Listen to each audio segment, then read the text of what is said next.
Kevin again with the Lordship Ministries, and I want to give you a part 2 of this preview of the book / manual that we're putting together for the 12 Spiritual Disciplines plan for discipleship. It's working. We're using it in a number of different places right now, and I'm kind of testing it out. I know it'll work because it's the plan that Jesus has given us. He said, and as I said in the other video, he invited those fishermen to come follow him. He didn't ask them, hey guys, I'm going to be speaking at the synagogue 10:30 Sunday morning. Come listen. Or Wednesday night, I'm doing a Bible study. Come listen.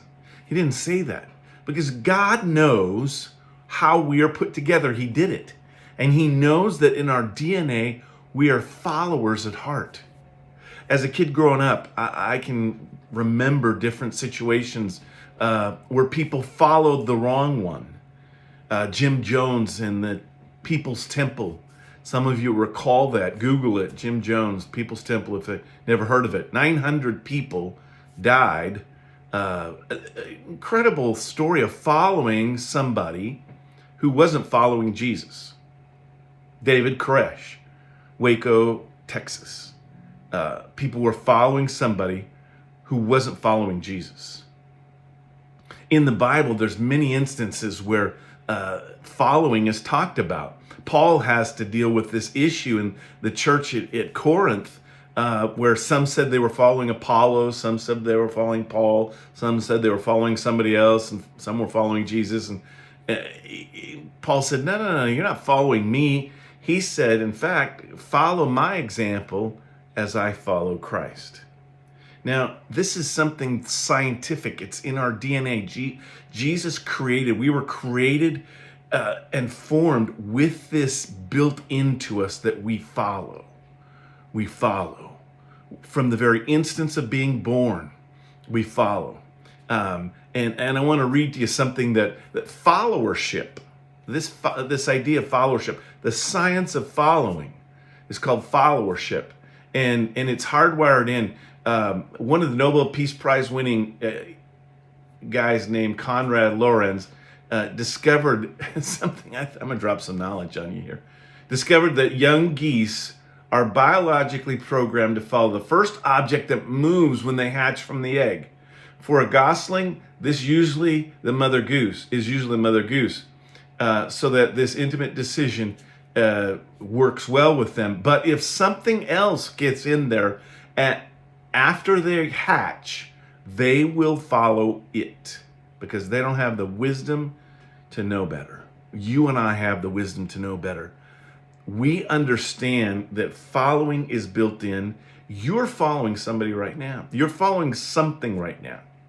I'm not going to get into the political things, but there were the vaxxers and the non-vaxxers. There's the Republicans and the Democrats. You follow some ideologies, or you follow, there were back in the day people who paid their taxes. People said, they don't have to pay tax.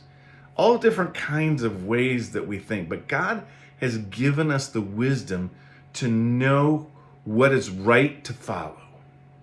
To follow the flesh is to sow to the flesh and reap corruption. To follow the Spirit is to reap life, and that abundantly. So I want to challenge you, think about it.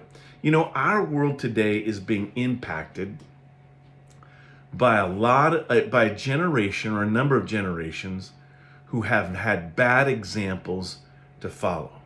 I'm sure you've heard of this, the statistics on how many grandparents are raising their grandchildren, literally, because the parents are absent, drug addicts, all different kinds of things. Addiction has become what people in certain generations have followed. And to the extent that grandparents have to take care of their grandkids full time. It's not just visit grandma and grandpa, it's full time. Because the child is following the addiction.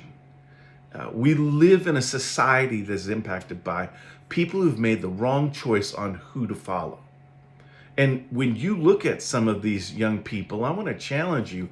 What example did they have to follow? What good example? They followed a bad example. and it's ruined and destroyed everything they've come in contact with. What Jesus is asking you and I to do is he wants us to follow him as other people follow us.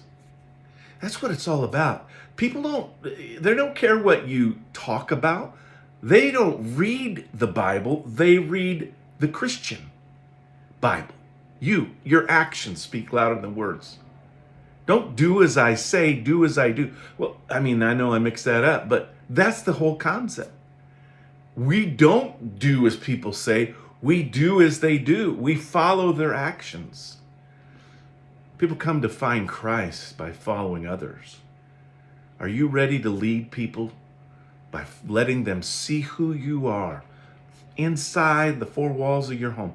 Every aspect of your life must become a follower of Jesus Christ. You can't hold anything back. And Jesus said, when you follow him, you must deny yourself, pick up your cross, and follow him. Are you ready?